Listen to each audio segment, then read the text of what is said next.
I'm Debbie Hartner. I'm Elsie Johnson. And we are two sisters, Southern Cooking.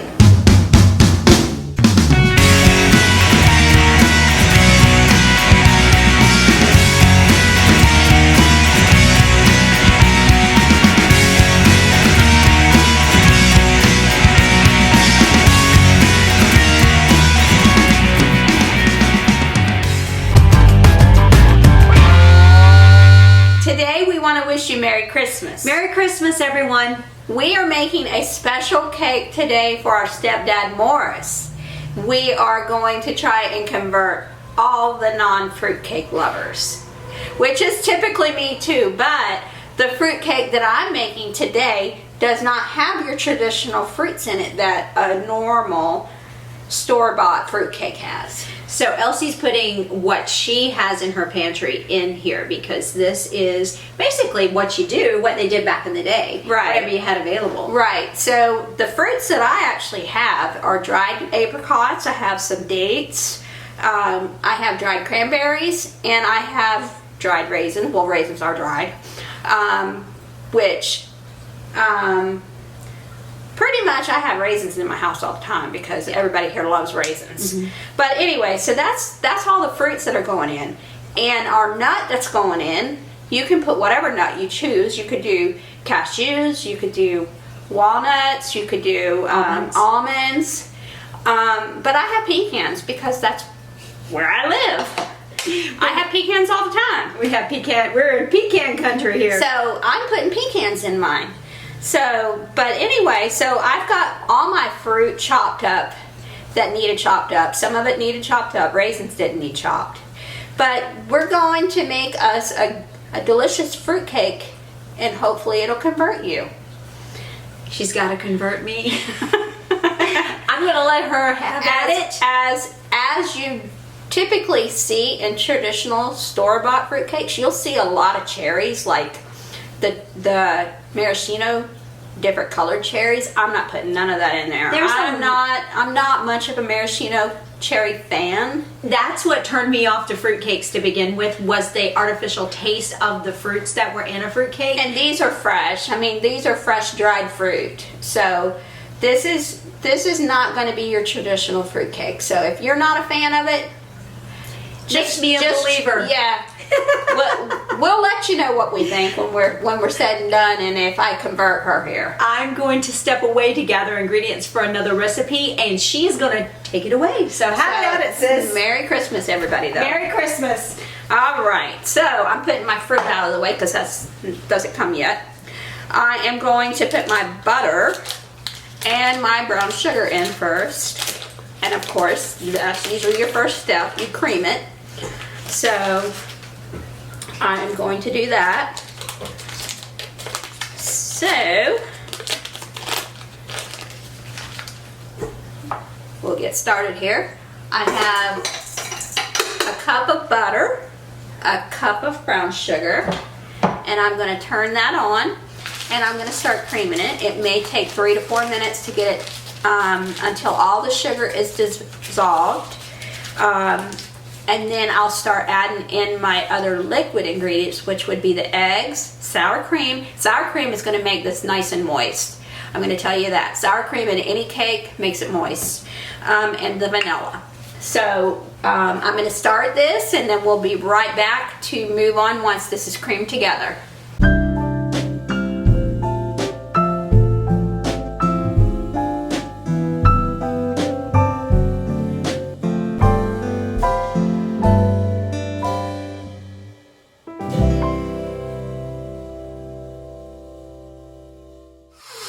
I'm going to turn it off so that you can actually hear me. The point of taking this flour mixture with your dried fruit is sprinkle it over your dried fruit.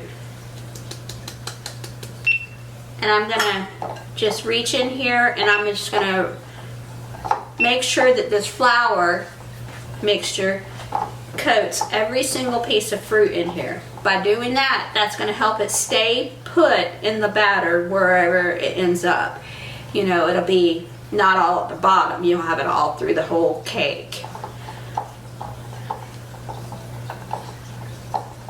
And instead of doing it before I put the cinnamon and all the spices in, I waited just to take it, because then I'm gonna have flavoring on all these fruits as well too. I'll have my cinnamon, my cardamom, you'll have the salt, and all the baking powders and everything. You'll have all those seasons that I just put in that flour. You'll have them all touching these fruit as well. So that's gonna just, you know, give you a all around better flavor, because all your fruit's gonna be coated with all those flavors as well. And make sure that you don't have any clumped together, because dried fruit has a tendency to be, I want to say, like damp. You know how raisins are clingy when you take them out of the container to eat them, they'll be stuck together, so they have a little moisture in them kind of. Well, make sure you don't have any of that. So by doing this, and you can see that they're just falling individually. I had to chop up everything fruit wise except for the raisins, because raisins are small enough, but everything else I put in here, all those dried fruits, the cranberries, the apricots, the dates, all that I had to chop, and I just chopped them on a chopping board. So this looks good. I'm going to turn the machine back on and let it mix just a minute more before I start adding the flour.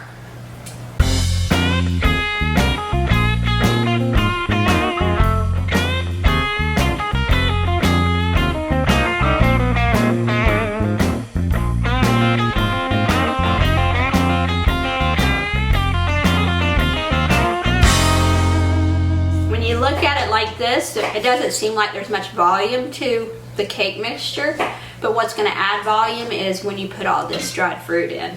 So I'm going to pour the fruit in, and you can see as I'm pouring it in that they are individual pieces coming down. They're not clumped together at all, and there's no loose flour because it all adhered to the fruit really well. So I'm just going to fold all this fruit in, because I really don't want to break them up. And that's why I chose not to. I think you could probably mix them with the beater on the paddle on your mixer, but I really don't want to do that, because I don't want to knock all that flour off of them, and I don't want to break them up any more than I chopped them already. So I just want to kind of gently fold them together.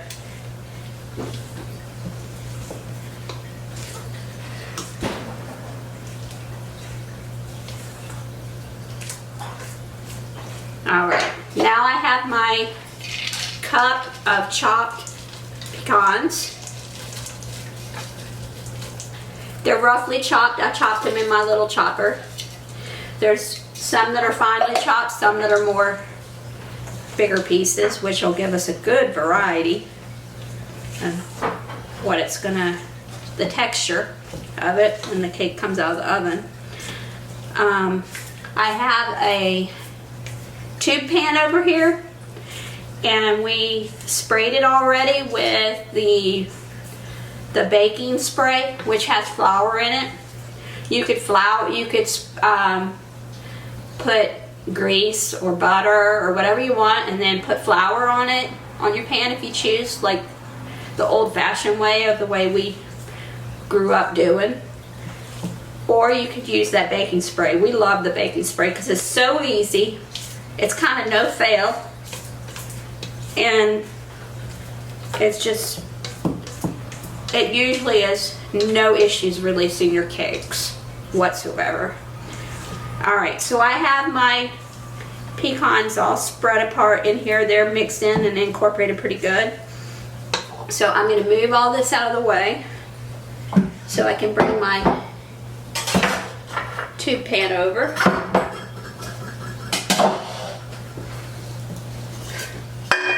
And this is the tube pan.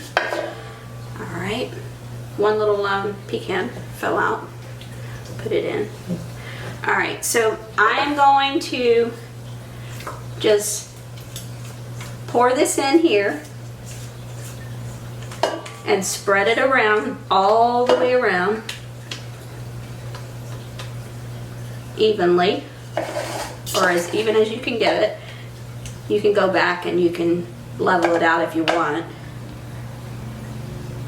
But I'm going to turn it and try to do it as evenly as I can so I don't have to level it as much.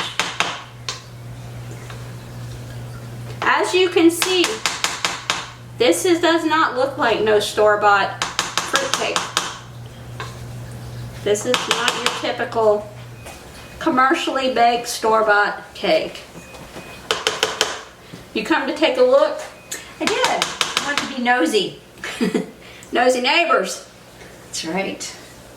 I'm going to convert her.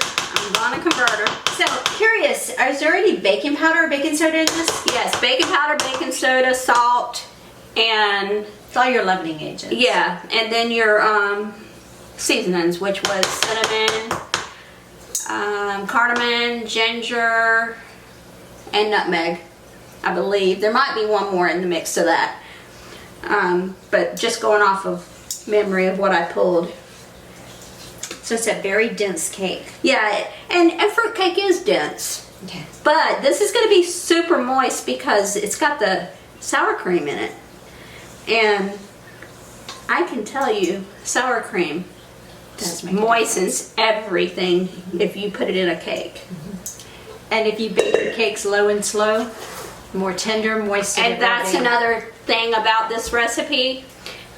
325, so it is low. And you need to preheat your oven to 325, and you need to let it set for 15 minutes at the preheated heat before you ever put this in there.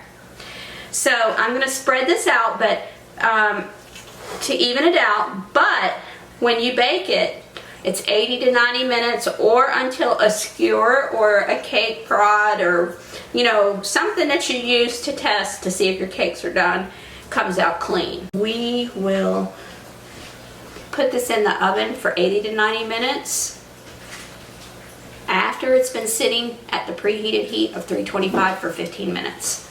And we'll be back, y'all.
And I'm Debbie. We're two sisters Southern cooking. And we thank you for visiting our page. Please like, share, and subscribe. Thank you.